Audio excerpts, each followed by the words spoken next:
आज हम लोग फंगल सेल और बैक्टीरियल सेल के अंतर को समझेंगे।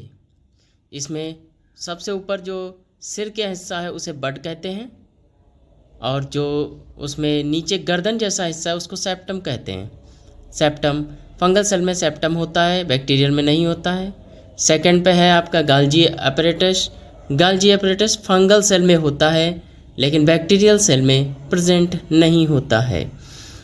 अब इसके बाद आ रहा है आपका राउंड एयर यानी रिक्तिका। ये आसपास की जो अंतःप्रद्रवी जालिका हैं, ये जालिका फंगल सेल में पाई जाती है परंतु बैक्टीरियल सेल में नहीं पाई जाती है। इसके बाद है न्यूक्लियस। न्यूक्लियस आपका फंगल सेल में पाया जाता है और इस तरह से हम लोग आईसीटी के माध्यम से फंगल सेल और बैक्टीरियल सेल के बीच में अंतर पढ़ रहे हैं।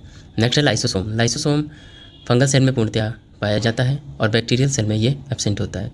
इसके बाद है साइटोस्केलेटन। साइटोस्केलेटन आपका फंगल सेल में पाया जाता है और बैक्टीरियल सेल में ये एब्सेंट होता है।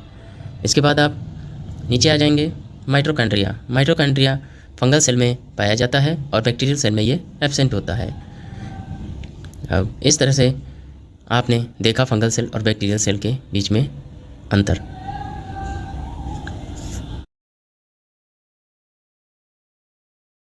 इस तरह से आपने फंगल सेल और बैक्टीरियल सेल के अंतर को आईसीटी के माध्यम से समझा और देखा कि किस तरह से फंगल सेल के अंग और बैक्टीरियल सेल के अंग में अंतर पाया जाता है।